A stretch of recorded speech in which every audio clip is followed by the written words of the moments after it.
Praise the lord. యేసుక్రీస్తు నామములో మీ అందరికీ శుభములు.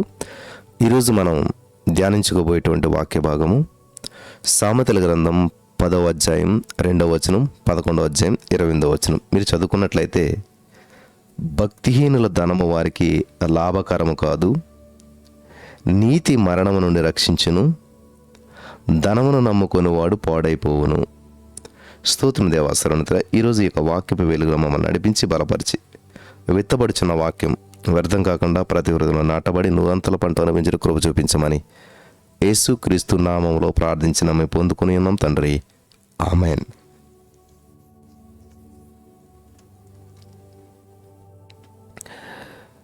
ఇది చాలా ప్రాముఖ్యమైనటువంటి విషయం ప్రియులారా, జాగ్రత్తగా గమనించాలి.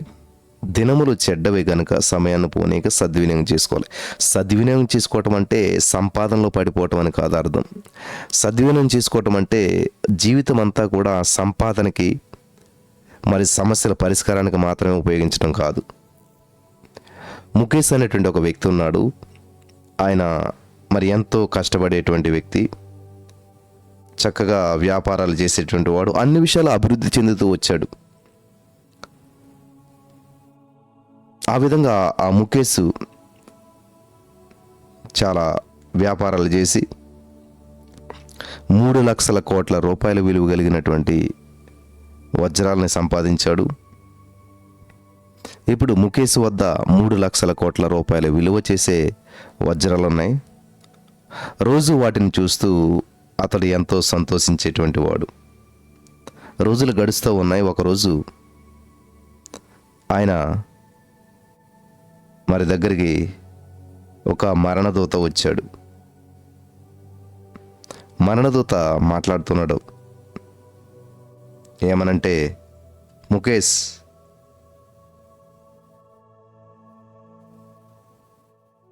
ఈరోజు మరి నేను తీసుకెళ్ళవలసిన సమయం ఆసన్నమైందనంటే, ముఖేష్ అంటూ ఉన్నాడు, అయ్యో నా సమయం అప్పుడే ముగిసిందా? కనీసం 1 సంవత్సరం వయసు నాకు ఇవ్వలేవా? నా వద్ద ఉన్నటువంటి వజ్రాల్లో 1,00,000 కోట్ల రూపాయలు విలువ చేసే వజ్రాలు నీకు ఇస్తాను అంటా ఉన్నాడు ఆ మరణదూతతోటి. అయ్యో అదేంటి, నా సమయం అప్పుడే ముగిసిపోవటం ఏంటి? ఇంత సంపాదించనే 3 లక్షల కోట్ల రూపాయల విలువ కలిగినటువంటి వజ్రాలు నా దగ్గర ఉన్నాయి. మరి ఇంత జీవితం, ఇంత ఆస్తి, అంత అనుభవించడానికి నాకు అవకాశం ఇయ్యి, ఒక 1 year సమయం ఇయ్యి, కావాలంటే 1,00,000 కోట్ల రూపాయలు విలువ చేసే వజ్రాలు నీకు ఇస్తానన్నాడంట.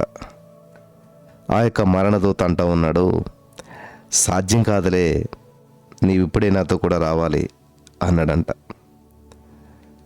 అప్పుడు మళ్ళా ముఖేష్, పోనీ ఒక 1 నెల రోజులు గడువిస్తే చాలు, 1 నెల రోజుల తర్వాత రా, కావాలంటే నీకు 2 లక్షల కోట్ల రూపాయలు విలువ చేసే వజ్రాలన్నీ ఇస్తానన్నాడంట. చూడండి, తన దగ్గర 1,00,000 కోట్లు ఉంటాయి, 3 లక్షలు 2 లక్షలు ఇచ్చేస్తానన్నాడు. మరలా మరణదూత, అది కూడా కుదరదులే, నేను ఈరోజే తీసుకుని వెళ్ళాలన్నాడంట.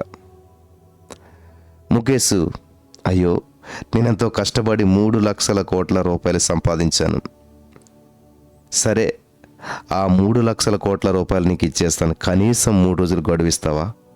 3 రోజుల తర్వాత ఆగొస్తావా అని అన్నాడంట. అయితే మరణదూత, సారీ, నన్ను క్షమించాలి, నేను నీకు ఏ విధంగానూ సహాయం చేయలేను. ఎందుకంటే నీ 1,00,000 కోట్లతో నాకు పనేమీ లేదు. అయినా నీ 1,00,000 కోట్ల రూపాయలు ఈ లోకంలో తప్ప నాకు ఏ లోకంలో కూడా ఎక్కడా కూడా ఉపయోగపడవు. అసలు నాకు అట్లుగా డబ్బుతో నాకు అవసరమే లేదు.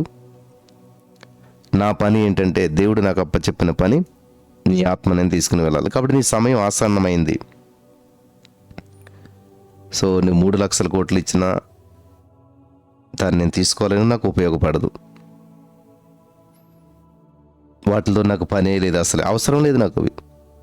నా విధిని నిర్వర్తించాలి అని చెప్పి ఆ దూత మాట్లాడుతూ, సరే నీపై జాలిపడి కేవలం 10 నిమిషాలు ఇస్తున్నాను, 10 నిమిషాల తర్వాత క్షణం కూడా ఆగలేను అన్నాడంట. చూస్తే సమయం కేవలం 10 నిమిషాల ముందు ఉంది. వెంటనే ముఖేష్ మరి ఆ బుక్లెట్ చూశాడు, ఎక్కడ ఒక వైట్ పేపర్ చూసుకున్నాడు, వెతుక్కుని గబగబా పెన్న తెచ్చుకున్నాడు. చివరిగా రాసిన ఉత్తరం ఏంటంటే, ఈ ఉత్తరం ఎవరు చదువుతారో వారికి ఒక హెచ్చరిక లేదా ఒక సలహా అని చెప్పి ఆయన ఏమని రాస్తున్నాడంటే, డబ్బు సంపాదించడానికి ప్రయాసపడకండి. లక్షల కోట్ల రూపాయలు ఒక్కరోజు జీవితాన్ని నీకు ఇవ్వలేవు.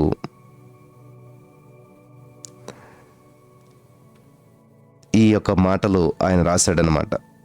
లక్షల కోట్ల రూపాయలు కూడా ఒక్కరోజు జీవితాన్ని నీకు ఎక్స్ట్రా ఇవ్వలేవు, పంచలేవు, పెంచలేవు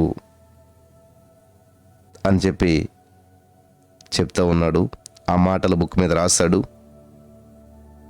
దినములు చెడ్డవి కనుక సమయాన్ని సద్వినియోగం చేసుకోవటం అంటే డబ్బులు సంపాదించే పనిలో బిజీ అయిపోవటము, ఉద్యోగంలో బిజీ అయిపోవటము, సమయానంతా కూడా ఈ లోకానుసారమైనటువంటి జీవితంలో గొప్పవారు అవటానికి సమయాన్ని కేటాయించడం మాత్రం కాదు, కానీ దేవునికి సమీపంగా ఉండాలి, దేవునికి ఇష్టానుసారంగా ఉండాలి.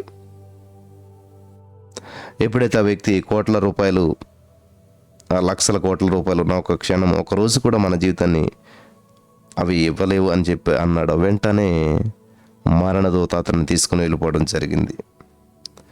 ప్రియులారా, ఈరోజు ఈ యొక్క సన్నివేశం ద్వారా మనం నేర్చుకోవాల్సింది ఏంటంటే, మన యొక్క సమయాన్ని, సంపదను దేనికి వాడుతూ ఉన్నాం?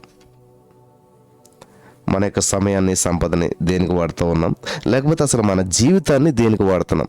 ఎప్పుడు కూడా సంపాదించడానికి, మంచి పేరు, మంచి ఇల్లు, మంచి స్థితి, మంచి మంచి అంతా మంచి అనుకుంటున్నాం, కానీ నువ్వు మంచి అనుకున్నటువంటిది ఏది కూడా నీ జీవితంలో నీకు ఉపయోగకరమైనటువంటిదిగా ఉండకపోవచ్చు. చూశారు కదా, 3 లక్షల కోట్ల రూపాయలు కనీసం 30 నిమిషాల జీవితాన్ని కూడా ఇవ్వలేకపోయి, మరి ఇది అనుకూల సమయం. ఎర్లీ మార్నింగ్ లేచిన వెంటనే మొట్టమొదటి గంట దేవునితో గడిపి చూడండి.